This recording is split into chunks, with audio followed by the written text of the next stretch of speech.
So just pulled off the M20, Maidstone heading towards Harrietsham. Bit of a different video today for our followers and viewers.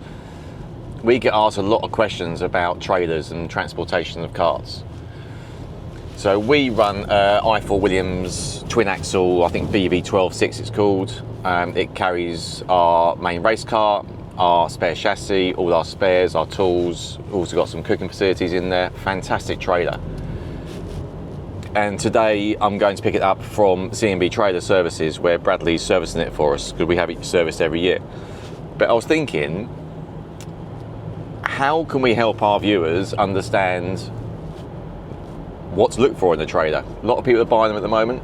So Bradley's agreed to give us a few hints and tips on what to look for when buying a second-hand trailer, and also a few hints and tips about servicing the trailer, how it should be looked after, what needs to be done and when it should be done. So let's get down there, let's skip to the time lapse and the intro. I'll see you down there. A few moments later. Oh, there you go. Hope you enjoyed the little time lapse. So we have arrived at C&B Trailer Services. So, oh, I can see my trailer. It's literally parked outside, looking nice and fresh. So let's get in and let's go and see what they've got to say for themselves and see and get the advice we need. Oh, this is recording our new Osmo 3. Fantastic bit of kit, DJI. I hope you enjoy it. And let's go and say hello to them.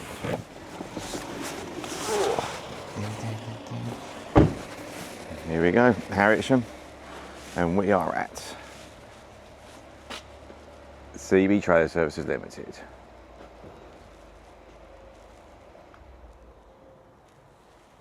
C&B Trailer Services, and we are with Bradley. Bradley. Hello. How you doing, Bradley? You good? Yeah, all First good. time on camera, buddy? It is.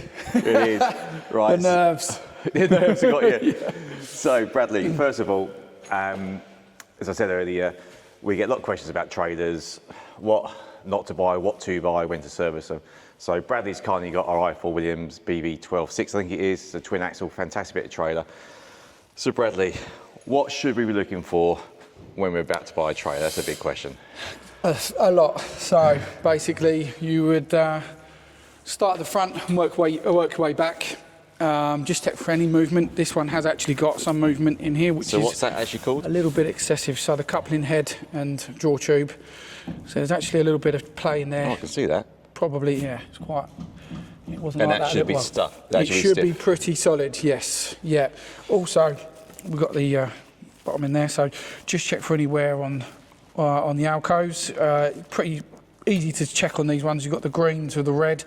So this one is just, it's probably more to be that at the minute. But and that's the same. definitely That's check the same for all trailers, I assume. Yep, definitely. So check the coupling, check the plugs, check your breakaway cable, because you ain't got one of them. Those do not like it. So just make sure that's good. Again, they should spring in and out as well. That one will probably change because, yeah, no good. But yeah, then you work your way back, checking chassis plates, which are usually found along the side of the A-frame I was here. about to say, yeah, so my i4's got a chassis plate. Yeah, they give you the weights, what they can carry, And total if that's weight. missing plate with, probably means it's nicked. Yeah, not always. Some of them, we've had some in where they've just been worn to death, like Right. especially farmers. Okay. They don't look after theirs, so they like to, they're just worn out, a lot of them. So, but yeah, definitely worth going to the main dealer to check if you've got any queries on that. Check your chassis. Definitely check your tyres. This one here, you can see it down to the wear bar. So we're going to change that one, and this one I think it was getting a bit low on one side. So yeah, just check your wear bars. And they're only 10-inch. So trailers should have like a high pressure weight sort of tyre on it, shouldn't it? So yeah, but 80. We usually pump these as well up to 80. I know my i4 takes a lot of pressure. Yeah. But again, I tow as well, and I tend to sit mine at around 80, just with the roads at the minute. It tends to take a little bit more of the impact out. Right, and on my trailer, yes, you said my bearings were a little bit gone, weren't they? They were. So, again, you can check these by jacking up the trailer one side, spinning them. If you can hear they're all dry inside, like that. I can hear it. Generally not a good sign. Also with a rust on the outside as well. Also check for play, side to side movement. If there's any side to side movement, they're usually kaput. Get a play. That was mine. Here is. Yeah, so Kim Bolton, that was. But this worked, didn't it? I drove off in Kim Bolton, but it was still attached and I snapped it, so.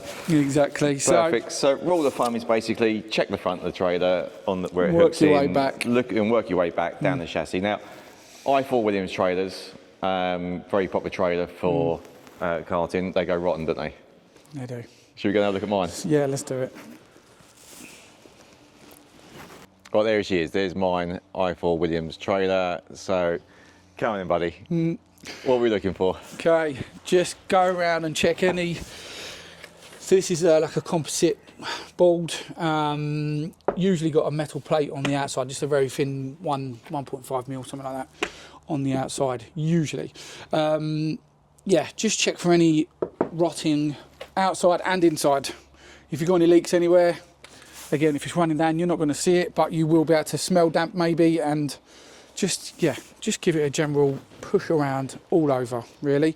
This one was in pretty good nick, I must say. Yeah, I'll try it. Again, this coupling was good. And again, a good telltale sign if your brakes aren't working. So you see the upright? Yep. That usually means they're tight now, which is why it's not coming back. All right? You see, solid. It ain't moving. That's not moving. So if you find that is pushed right, just make sure your draw tube is always fully out, because it's obviously be pushing the brakes on. But once that's out, if that handbrake kit sits back, you're going to need a brake adjustment, definitely. So simple things to be checking for, really. Simple thing, yeah. If that's sitting back like that, then basically your brakes need adjusting. And possible. Check for leaks. Shoes. Check chassis. Yeah. Sounds before, and Chassis. you should be good to go. Chassis tyres. Also on the IFAs with the leaf springs, we've actually had quite a few snaps. So if you can get under there, usually on the doubles, you'll get one side snap, which where the bolt goes down through the middle. Yeah. Okay. And also, this makes a bit of a rattle when I drive it. I assume that's normal. Yeah, they do generally. But sometimes with the rubber bushes or the metal ones, so you've got the rubbers there, they do wear out. But I say yours hasn't been used enough, but they do rattle. All right. Perfect. So again, easy things to check look your for. lights. You need a fog light by law. Reverse, you do not need a fog. You do not need for. It's not a. You don't have to have a reverse. Right, but you got to have a fog light for it, though. A fog light. Okay. Okay. So just check all of your lights. Generally with the bulbs, we've been changing a lot of everything to LEDs because people are complaining that the bulbs bouncing around, they do time to move a bit, and Old-fashioned filaments. yes, Yeah. exactly that. So Perfect. yeah, just check chassis. check Okay, everything. so let's go down to, let's talk about servicing. So Yep. you think about servicing your trailer, how often should you have it done? So we get our service every 12 months on average, but we're doing a lot of miles. So we are going all around the country racing, as you know. So Bradley, how often should we be servicing? Yeah, it's a difficult one. As I was saying earlier, the weight you carry, if you stop starting, if you are, again, motorway miles, you're not using your brakes as much. So I would say someone like yourself, if you're doing it, would be do it every 6 months. And Every 6 months? If you start to feel something, it starts knocking, your brakes are probably backed off, or you may have some delamination on the shoes. It's difficult to say, but it's generally a little feel on what you would feel like. So if it don't feel right, get it If it doesn't feel right, get it down, and yeah. Okay, perfect. So about every 6 months then get your trailer serviced. It's not overly expensive. I think my service is about 150 plus VAT. Yeah, exactly. So £75 per axle, but we will check everything for that and report back to you with what we're doing and what needs doing. So and then yeah. You know where to go. So if you're in Kent, you got a trailer, you want some advice, give Bradley a call. C&B Trailer Services, great guy. Bradley, thanks very much for your time. Thank you.